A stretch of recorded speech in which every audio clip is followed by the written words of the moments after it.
Hello everyone, आरश्री digital पाठशाला में आपका स्वागत है। आज हम पेज नंबर अध्याय 7 का पेज नंबर 156 करेंगे। 156, 157, 158। चलो आज का अपना लेसन स्टार्ट करते हैं। ये है भिन्नात्मक इकाइयों द्वारा मापना। एक कागज की पट्टी लीजिए और इस कागज की पट्टी को एक इकाई लंबा मानेंगे। जैसे मैंने एक कागज की पट्टी फाड़ के रख ली है पहले ही। ये देखो, ये हम इसको एक इकाई मानेंगे। 1 मीटर, 1 सेंटीमीटर, 1 किलोमीटर, कुछ भी मान सकते हैं। ये मानेंगे ये हमारा एक है। पट्टी को 2 समान भागों में मोड़िए और फिर पट्टी को पुनः खोलिए और पट्टी की लंबाई को 1 इकाई मानते हुए मोड़ के निशान क्रीज द्वारा बनाई गई पट्टी को 2 नए भागों की लंबाइयां क्या है। जैसे हमने इसको बीच में मोड़ा है, ये मोड़ दिया। अब हमारा ये देखो बच्चों, इसको हम इसमें बना लेते हैं। अगर हमारी पट्टी ये थी लंबी,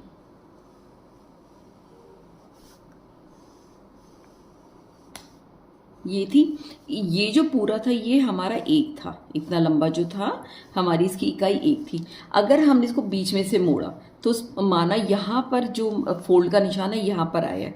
अब जो ये वाला है यानी एक को आपने 2 हिस्सों में बांट दिया तो हमारा क्या हो जाएगा, आधा। यानी एक चीज़ को हमने 2 हिस्सों में बांट दिया। इसको भी 2 हिस्सों में बांट दिया, इसको भी 2 हिस्सों में बांट दिया। या हम दूसरे उसमें कह सकते हैं कि कुल 2 पार्ट थे जो हमारे, जो ये दिखा रहा है ये उसका एक पार्ट दिखा रहा है। ये ऐसे ही इसमें है, यहाँ पर 2 हिस्से थे और इसका ये एक हिस्सा है। ठीक है। या हम दूसरे में कह सकते हैं हमने एक पूरी इकाई को 2 हिस्सों में बांट दिया। यही हम दोनों चीज बोल सकते हैं। उसके बाद बोलता है,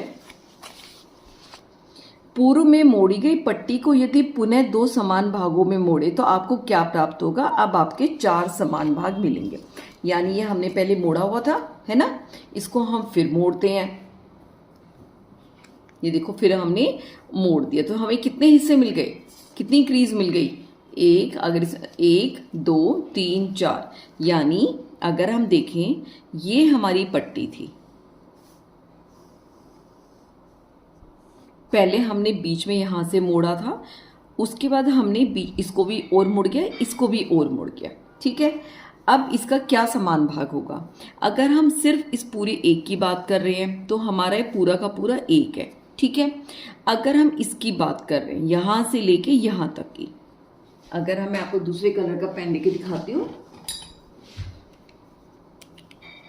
अगर हम सिर्फ इसकी बात करें, इसकी, तो ये देखोगे 1 2, कितने भाग हैं हमारे, 1 2 3 4, यानी 4 भाग का ये एक भाग है। तो इसको कैसे लिखेंगे, 1/4। ठीक है। या हम बोल सकते हैं एक को हमने 4 भागों में बांट दिया। अब कहता है, ये तो हो गया हमारा 1/4, जो यहां पर भी दिखा रखा है 1/4। अगर हम 2 ले लें, यानी यहां से लेके यहां तक का लेते हैं, यानी अगर हम दूसरे कलर में आपको दिखाती हूं, अगर हम दूसरी जो लंबाई ले रहे हैं वो यहां से लेके यहां तक की ले रहे हैं। अब आप बोलोगे 1/4 हमारा ये है, 1/4 हमारा ये है, तो यानी 1/4 हमने कितनी बार ले लिया, 2 बार ही ले लिया। तो इसको हम कैसे लिखते हैं, 1/4 का 2 गुना, यानी हमने 1/4 कितनी बार लिया है, 2 बारी। एक बार ये और एक बार ये, यहां से जब तो पूरी लंबाई बनेगी। इसको हम कैसे लिख सकते हैं, साथ में 2/4, यानी 1/4, जिसको हम 2 गुना में 1/4 भी लिख सकते हैं। यानी 1/4 हमने कितनी बार ले रखा है, 2 बार ही ले रखा है। अगर हम तीसरे की बात करें, 3 ले लेते यहां से लेके यहां तक का हम। ठीक है। तो ये देखो, ये 1/4, ये 1/4, ये कितने हो गए, 1/4 हमारा 1 2 3 तक चलेंगे। तो इसको हम कैसे लिखेंगे कि 1/4 का 3 गुना, ये लिखेंगे ना, 1/4 का 3 गुना, यानी 3 हमने 1/4 हिस्से ले लिए, जिसको हम क्या लिख सकते हैं, 3/4। ठीक है। यहां तक समझ आ गया। अगर हम इसी उसमें 4 भाग ले लें, यहाँ से लेके यहाँ तक। यहाँ पे हमने 1/4 एक लिया, 1/4 दूसरा लिया, उसमें तीसरा जोड़ दिया और इसमें हमने चौथा जोड़ दिया। तो इसको हम क्या करेंगे, 1/4 का 4 गुना या 4 गुना 1/4 यानी 4/4। अब ये आपको पता है ये पूरा 4 का 4 हिस्सा हमने ले लिया। जो अगर हम पहाड़े से ऊपर नीचे भाग भी करते हैं तो हमारा 1/1 हो जाता है, यानी एक पूरी इकाई जो हम शुरू में लेके चले थे। इसको हम ऐसे भी लिख सकते हैं। कहने का मतलब है अगर हम 3/4 लिख रहे हैं तो हम लिख सकते 1/4 का 3 गुना। अगर हम मान लो 2/5 लिख रहे हैं तो हम क्या लिखेंगे, 1/5 का 2 गुना। ठीक है, इसको हम ऐसे भी लिख सकते हैं, यानी 1/5 गुना में 2। ये अब अगला पेज में क्या कहता है वो, अब इसने कर दिए 8 हिस्से, इन्हें पुनः दोहराए रिक्त बॉक्स में भरिए। अब कितने हिस्से कर दिए, 1 2 3 4 5 6 7 8। ये देखो फिर से दिखानी होगा, 1 2 3 4 5 6, यानी उसने 8 हिस्से कर दिए। यानी ये जो हिस्सा बनेगा ये कितना बनेगा, 1/8। कितना बनेगा ये, 1/8।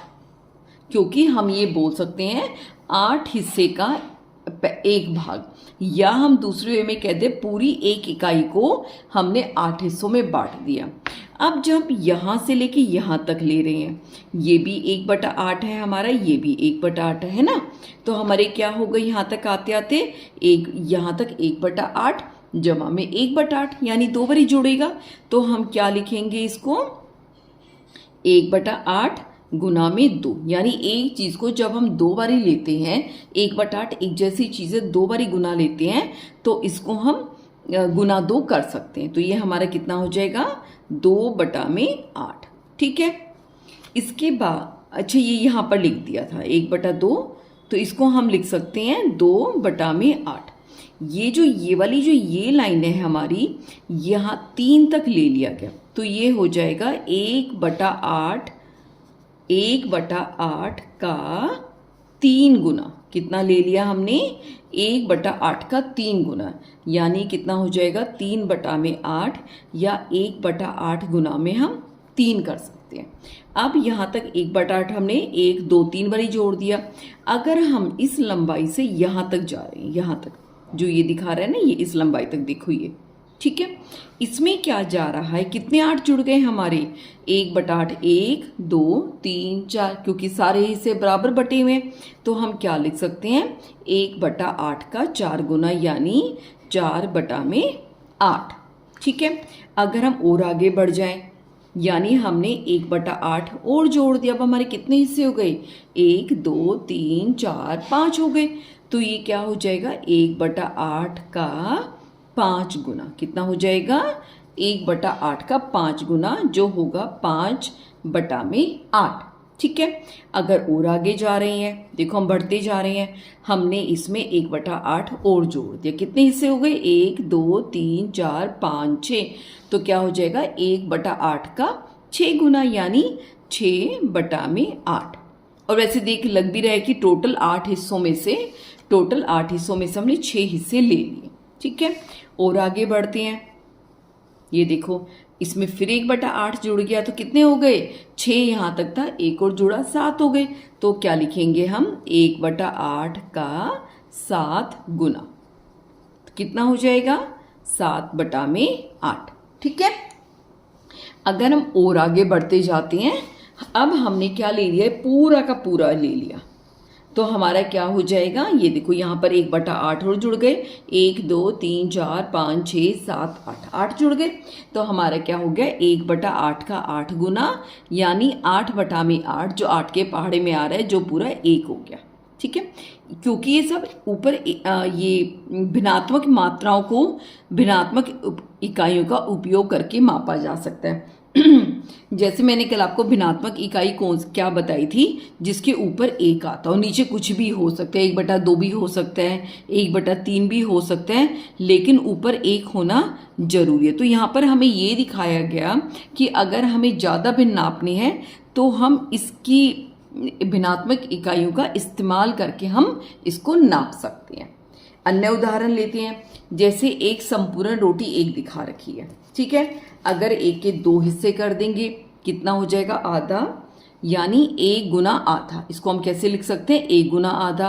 आधी ये ले ली, आधी ये ले ली, यानी आधे हमने 2 बारी जोड़ दिए, तो क्या हो जाएगा 2 गुना आधा, यानी 2 गुना 1/2। ये क्या था, 1 गुना 1/2, ठीक है। यहाँ पे 3 आधे ले लिए तो क्या लिखेंगे, 1/2। 3 बारी 1/2 जोड़ा है तो 3 गुना आधा, यानी 3 गुना 1/2 भी लिख सकते हैं, ठीक है। अब यहाँ पे हमने क्या लिया, 1 2 3 4 ले लिया, तो क्या हो गया हमारा 1/2 जमा 1/2 जमा 1/2 जमा 1/2, कितना हो जाएगा 4 गुना आधा, यानी 4 गुना 1/2। जब हम यहाँ पर पहुँचते हैं 1 2 3 4 5, 5 बार 1/2 जोड़ दिए तो हमारा कितना हो गया, 5 गुना में आधा, यानी 5 गुना 1/2। हम इस तरह आगे जोड़ते चले जा सकते हैं। अब हम भिन्नात्मक इकाइयों को एक साथ एकत्रित करके बता सकते हैं कुल कितनी मात्रा, यानी आधे आधे को हम जोड़ के बता सकते हैं कि आखिर में ये कितनी मात्रा बनी। जैसे कितनी मात्रा बन गई है, 5/2, यानी भिन्नात्मक इकाई से हम नॉर्मल भिन्न में चले गए। अब है पेज नंबर 158 का, आइए पता लगाइए। 1/2 की इस तालिका को 2 और चरणों तक जारी रखें, यानी जो हमने ये रोटी बनाई थी हमें 2 चरणों तक और बनानी है। इसके बाद और चरण हमारे क्या बनेंगे, 5 तक तो था ही हमारे पास, 1 2 3 4 5 तक था। अगला चरण में क्या आएगा, आधी रोटी और जोड़ देंगे, तो हमारे पास कितनी हो गई, 1/2 जमा 1/2 इसके नाम की, फिर इसके नाम की, फिर इसके नाम की, फिर इसके नाम की और इसके नाम की। कितने हो गए हमारे पास, 6 हो गया ना। तो क्या लिख सकते हैं, 6 गुना आधा, जिसको हम क्या कर सकते हैं, 6 गुना में 1/2। और भी आगे जाएंगे, 2 आगे तक जाना है ना हमें। ये तो हमारा क्वेश्चन नंबर 1 का पहला पार्ट था। दूसरे पार्ट में और आगे जाएंगे हम। ये हमने यहां तक बना चुके थे पहले, और हमने 1 आधा और जोड़ दिया, तो कितने हो गए हमारे पास, 7। 1 2 3 4 5 6 7, ठीक है। तो इसको हम कैसे लिख सकते हैं, 7 गुना आधा, तो कितना हो जाएगा, 7 गुना में आधा, यानी 7 हिस्से तक हम और आगे चले गए। ये आपका पहला प्रश्न था। क्या आप 1/4 के लिए भी समान तालिका बना सकते हैं? बिल्कुल बना सकते हैं। कैसे करेंगे, हम आधे का आधा कर दिया, यानी एक पूरी रोटी का हमने कितना हिस्सा ले लिया, सिर्फ हमने पहले इतना हिस्सा लिया, एक रोटी का इतना लेंगे ना, तो इसको हम कैसे लिखेंगे, इसका लिखने का तरीका हो जाएगा हमारा 1/4। इसको कैसे लिखेंगे हम, 1/4, या हम क्या लिख सकते हैं, 1 गुना चौथाई, यानी 1 गुना 1/4। उसके बाद अगला क्या आ जाएगा हमारा, ये तो था, ये हमने 1/4 और जोड़ दिया, तो क्या हो गया, 1/4 जमा 1/4। इसको हम कैसे लिखेंगे, 2 गुना चौथाई, आधे के आधे को चौथाई कहते हैं ना, तो कितना हो गया, 2 गुना 1/4। अब हम अगला हिस्सा क्या बनेगा, ये है 2, हमारा ये हो गया। तीसरा हमने 1/4 और जोड़ दिया, तो हमारे पास क्या हो जाएगा, 1/4 जमा 1/4 जमा 1/4, तो कितना हो गया हमारा, 3 गुना चौथाई। तो ये कितना हो जाएगा, 3 गुना में 1/4। फिर उसके बाद हमने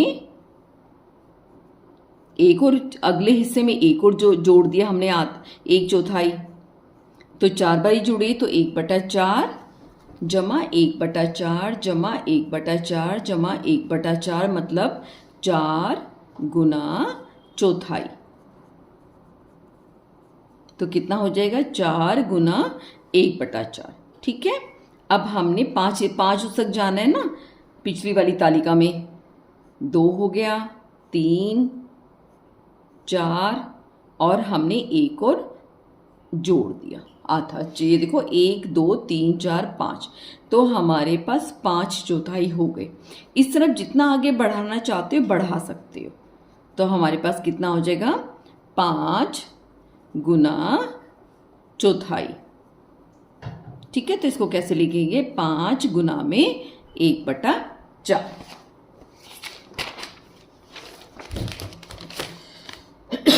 ये हमारा कौन सा क्वेश्चन हो गया, दूसरा। कागज की एक पट्टी की सहायता से 1/3 बनाए, क्या आप 1/6 बनाने में इसका उपयोग कर सकते हैं? ये देखो, ये हम कैसे 1/3 कैसे बनाएंगे, एक ये ली और हमने एक पट्टी ये ले ली, हमने बीच में इसके 2 ही फोल्ड किए। ठीक है, तो ये हमारी कितनी हो गई, इसको हम देखते हैं 1/3, एक लाइन यहां जा रही है, एक लाइन यहां जा रही है। ठीक है, 6 कैसे करेंगे, अब हम 1/3 को मोड़ देते हैं ऐसे। ठीक है, अब ये देखो कितने हिस्से हो गए हमारे, 1 2 3 4 5 6, निशान लगा दूं, 1 2 3 4 5 और ये हमारे हो गए 6 हिस्से। ठीक है, ये भी 1/6 1/6 1/6 1/6 1/6 और 1/6। अगर हम इसको कॉपी में बनाना होगा तो कैसे करेंगे, क्वेश्चन नंबर 3 को पहले हम 1/3 में दिखाएंगे, एक यहां पर एक यहां पर, तो ये भी हमारा 1/3 हो गया, ये भी 1/3 हो गया, ये भी 1/3 हो गया। ठीक है, यानी एक को हमने 3 हिस्सों में बांट दिए।